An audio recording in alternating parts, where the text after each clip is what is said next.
Bonjour à tous et bienvenue dans Afrique Hebdo. Au programme cette semaine, le transport ferroviaire, un moyen pour désengorger les grandes métropoles. Au Nigeria, une nouvelle ligne de train moderne et rapide relie désormais Lagos à Ibadan. L'essor de fermes-écoles pour former les patrons de l'agroécologie de demain au Togo. Un réseau de 1200 producteurs enseigne des pratiques durables, sans engrais chimiques et avec d'excellents rendements. Enfin, il est considéré comme le pionnier du pop art marocain. Ses œuvres jouent avec les clichés, ses photos mélangent couleurs vibrantes et logos de marques de luxe. L'artiste autodidacte et adepte du multiculturalisme, Hassan Hadjadj, est avec nous. La distance entre Lagos, capitale économique du Nigeria, forte de 20 millions d'habitants, et sa petite sœur, Ibadan, n'est que de 150 km. Pourtant, la route est tellement encombrée et impraticable qu'en voiture, le trajet peut prendre jusqu'à 6 heures. Désormais, une ligne de train permet de faire le voyage en seulement 2 heures. Développer le rail, une solution contre les embouteillages dans laquelle les autorités ont promis d'investir. Reportage de notre correspondant Moïse Gomis. Les quais de la gare d'Ibadan sont encore loin des grandes bousculades. Pourtant, le futur reste prometteur pour ce train se dirigeant vers Lagos. Ces confortables wagons attirent entre 100 et 400 voyageurs chaque jour. Avec cette ligne, la compagnie nigériane des chemins de fer veut démontrer que le train est un remède aux embouteillages de Lagos.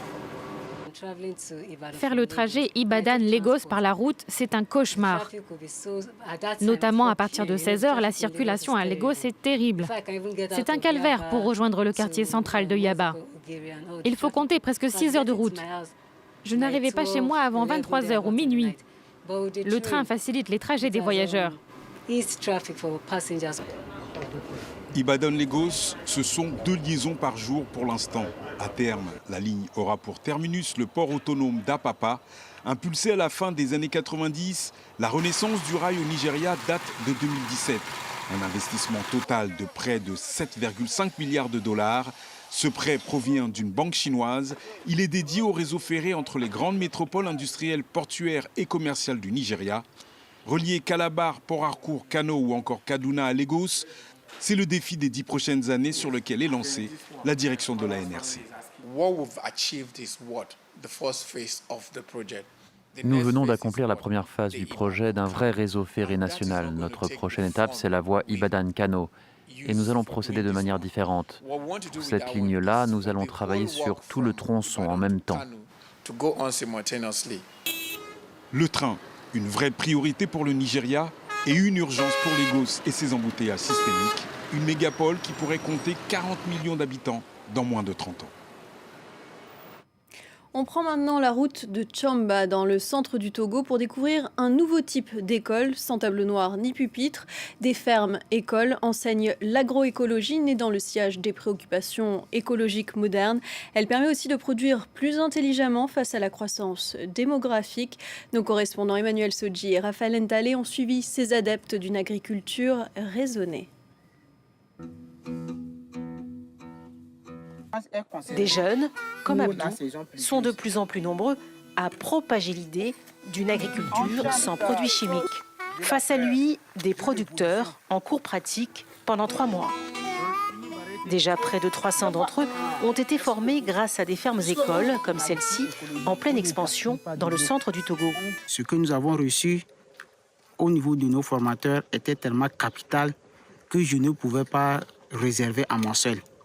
Donc l'idée m'est venue de la transmettre si vite pour sauver d'abord la vie de tout un chacun et pour sauver la nature. Vous voyez, c'est un insecticide. C'est fabriqué à base du savon et du puma.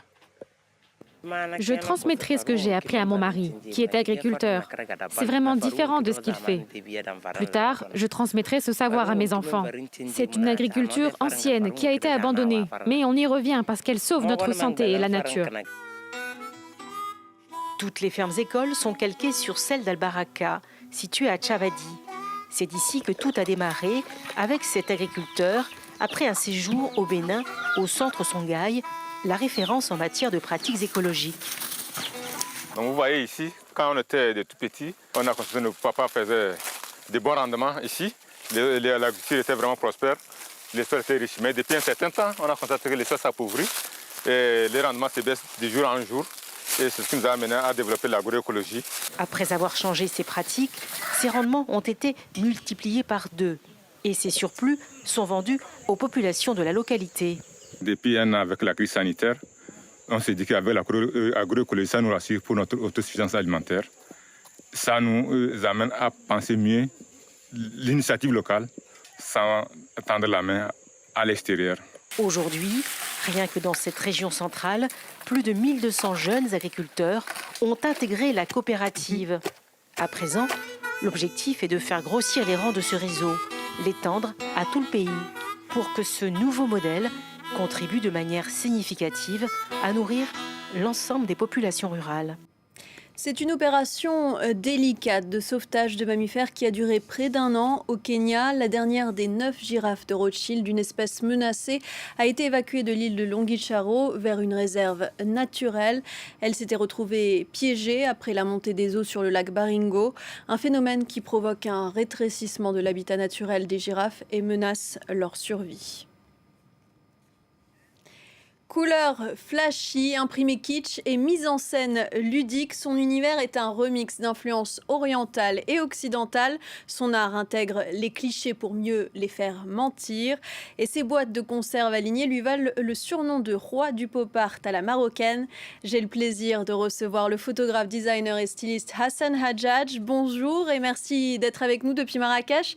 Vous présentez actuellement 2 expositions à New York. La première à la galerie Photographiska est intitulée Vogue, The Arab Issue, un titre qui a un double sens car le mot issue en anglais fait référence à une publication, un numéro de magazine mensuel, mais aussi à un thème de débat ou de discussion, voire à un problème. Comment est né ce projet et dans quel but ? C'est une idée qui m'est venue à la fin des années 90. Je me trouvais dans le riad d'un ami, je l'aidais sur un shooting photo pour le magazine Elle, et tous les mannequins, les maquilleuses, les habits de mode, tout venait de l'Occident. Et Marrakech servait juste de toile de fond. L'idée est venue de là. Je me suis dit, j'aimerais vraiment photographier mes gens, présenter les Marocains, les locaux, de manière colorée et semblable à celle des magazines de mode, tout en utilisant aussi Marrakech comme décor. Donc c'est là que tout a commencé. On était en 97-98, je crois. Concernant le titre de cette collection, à l'époque où ce projet a commencé à mûrir dans ma tête, Vogue ne se souciait pas des autres cultures. Cela a changé maintenant, il y a Vogue Arabia, Vogue Italie, Brésil, etc. Mais lorsque j'ai commencé, le titre Arab Issue jouait à la fois avec les termes de Autumn Winter Issue, l'édition automne-hiver, ou l'édition d'été. Je m'amusais avec ce mot. Et aussi autour des idées sur ce qui se passait au Moyen-Orient et dans les pays arabes. Ce qui pour certains en Occident semblait être un problème. Ce mot permet donc au spectateur de décider par lui-même comment il voit ce travail. Est-il problématique, amusant ou cool ou autre chose? C'est vraiment cela que j'ai voulu explorer avec le projet Vogue The Arab Issue.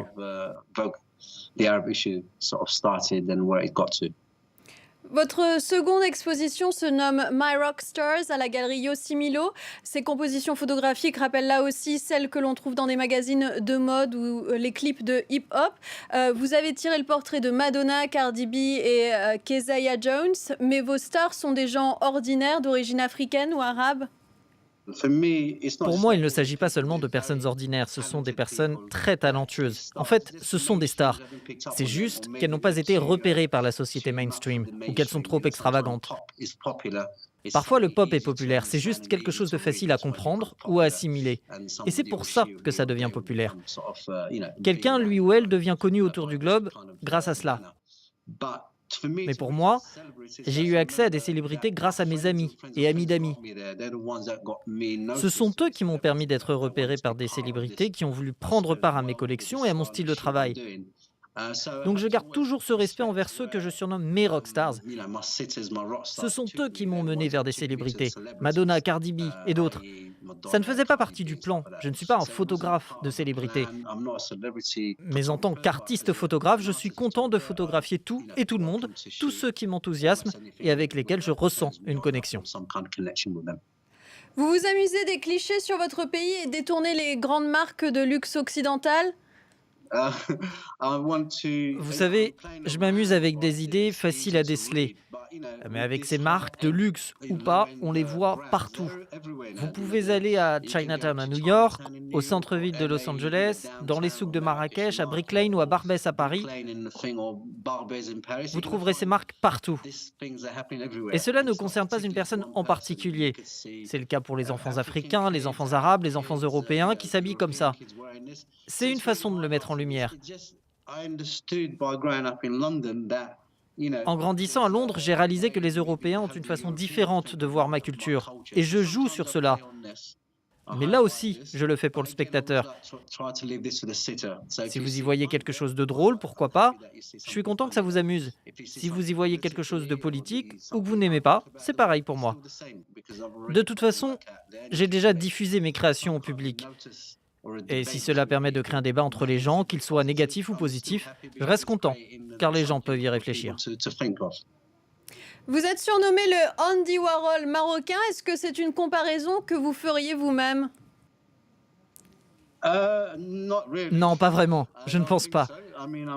Je travaille sur la culture populaire et j'utilise des méthodes similaires en tant qu'artiste, parfois les mêmes matériaux. Je comprends tout à fait la comparaison. Elle vient plutôt de la presse occidentale. Je ne pense pas qu'un journaliste d'Afrique du Nord ou d'un pays arabe l'ait utilisé au début. Mais je comprends que cela a été dit. Et surtout, une belle chose en est sortie. Un autre surnom qu'on me donne, Andy Walou, ce qui signifie « j'ai rien ». En fait, il est venu de mon parrain, Rachid Taha, qui m'a béni avec ce nom, Andy Walou. Donc tout est arrivé pour une bonne raison. Merci Hassan Hadjadj d'avoir été avec nous dans Afrique Hebdo. Merci et c'est ainsi que se termine votre magazine. Merci à toutes et à tous d'avoir été avec nous. À très vite sur France 24.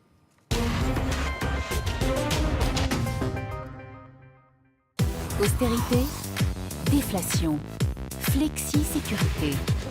Les termes économiques vous effraient? Vous n'y comprenez rien. Décomplexez-vous en regardant le gros mot de l'écho. Un moyen simple et ludique pour comprendre l'économie avec Myriam Mascarello. Le gros mot de l'écho, présenté par Myriam Mascarello. À voir sur France 24 et France24.com.